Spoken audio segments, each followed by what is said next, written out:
argatu kan keessa ta'u qubeen inni barsiisu uummata inni geggeessu uummanni nagaa ta'u horteen nagaa ta'u hormaanni nagaa ta'u dubbii akka jeesh darbataa eeboo akka jeesh fayyaa dhabe fayyaa argatu qabu gogaa maanurraa qabu dhibee maanurraa qabu daafii arra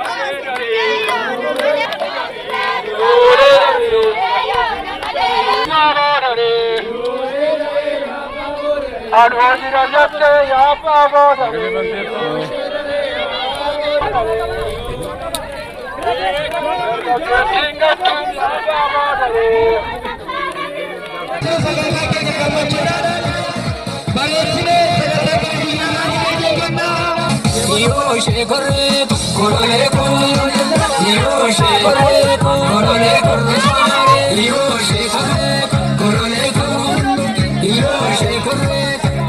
Yani oganu dufe si paragada bone nama bonte su kamna ada Yani oganu dufe si paragada bone nama bonte su kamna ada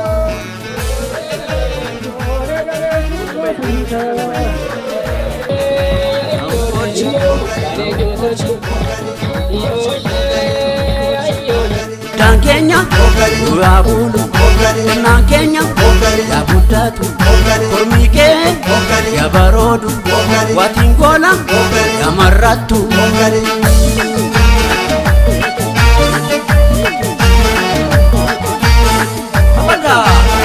Lagada ayana gammachuno atau aniti waljalan aniti narganu nufatauka ehe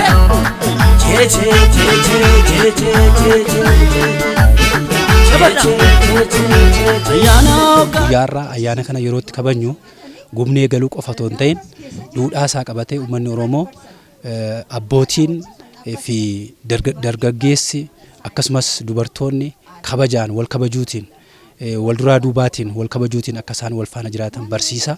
Akkasumas immoo aadaan kun akka inni addaatiin cinne akka inni hin banneef lafa qabsiisaa beekumsa kennaa fi irra jirra jechuudha. Egaa uummanni Oromoo ayyaana fuulduroota keenya jiran ayyaana damaraas haa ta'u ayyaana irreechaas haa ta'u ayyaanota kabaju uummata Oromoo hiika qaba. Kanaaf uummanni Oromoo jaartiin hundi namaa jechuudha nageenya isaa kabajatee duudhaa isaaf aadaa isaa itti fufsiisutti irra jira jechuudha. Uummanni Oromoo kan inni sirriitti beeku qabu duudhaa isaa karaa nageenyaan karaa nagaa qabuutiin ayyaana kamiyyuu kabajuutti irra kan jedhudha. Ayyaana kana yeroo kabajnu bara kana nageenyi uummataa eegamee misoomni uummataa milkaa'ee uummanni ija nagaadhaaf sammuu nagaadhaan ayyaana masqalaatti akka inni ce'uu fi hojii waliigalaa hojjetamaa tureen keessattuu yeroo ayyaanni kun ga'u ayyaanni kun beekamaadha. Ijoolleen iyyoolee daree jettee baga ittiin isin ga'e jettee uummanni bal'aan immoo masqallii fi galgalli waaqkiin qabu ija jedhuuf miira jedhuuni ayyaana masqalaatti kan inni ce'u. Kanarraa kaanee nutis akka aanaa keenyaatti ayyaanni masqalaa ayyaana uummata Oromoo keessaa ayyaana kabajamaa ta'uusaa beeknee akka godina keenyatti aanaalee jiran keessa guyyaa har'aa kana jala bultii ayyaana masqalaa kabajaa jirra.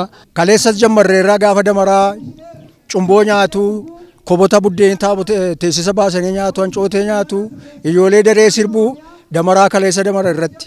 Har'as immoo akka kana farsoo dhuganii cumboo sana deeffatanii teessisa deeffatanii hancootee nyaatanii sirbanii taphatanii ijoollee daree sirbu.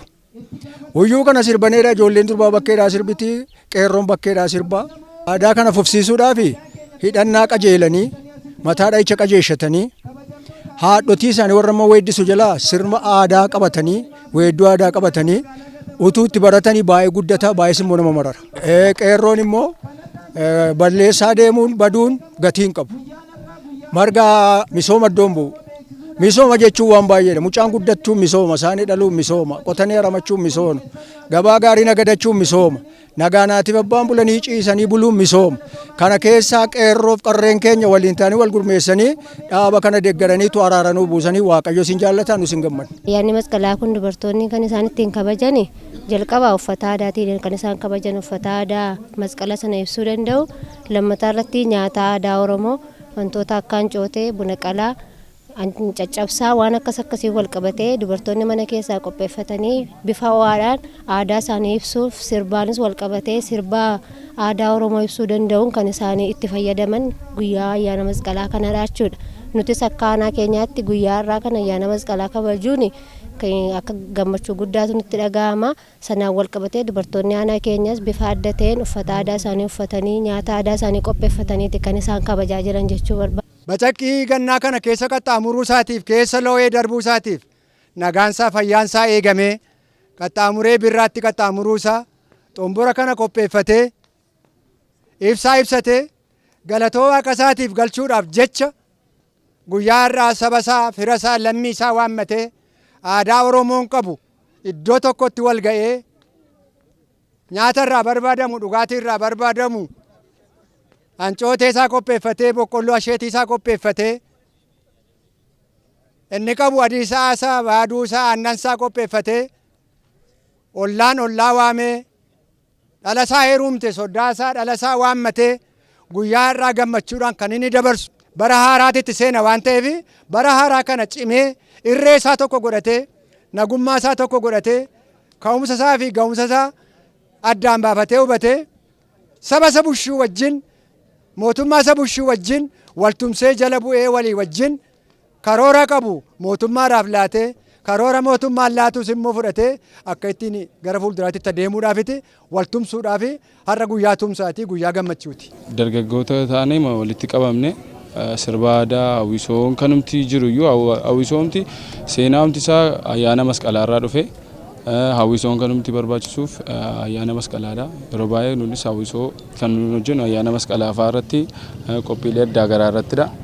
Kanaaf nunis kanuma irratti hirmaachuu fennee akka dargaggootaatti dhalootattis dabarsuu fennee akka dargaggootaatti qophoofnee dhufnee hawwisoo kan hojjechaa jirra. Hawwisoos ta'ee sirbaasis ta'ee akka biyya keenya akka aanaa keenyaatti tun taane akka Oromiyaatti darbinellee akka Itoophiyaatti babal'inaan gati guddisuu barbaannuuf dhalootatti dabarsuus waan barbaannuuf asumaan kana dabarsuun barbaada baga geessan. Saba garaa garaatiin iddoo garaa garaatti aadaa Oromoo keessatti ayyaanni beekamaan kun addaan citee ture. Yeroo ammaa immoo aanaan waayyuu tuqaa hangafummaadhaan aadaa Oromoo kanaan dura iddoodhaa adda citee ture kana bakkatti deebisuudhaan guyyaarraa hawaasa Oromoo aadaa kana kabajan hundumaan iddoo kanatti yeroo inni kabaju anillee keessatti argamee kabajuu kootiif gammachuu guddaan natti dhaga'ama.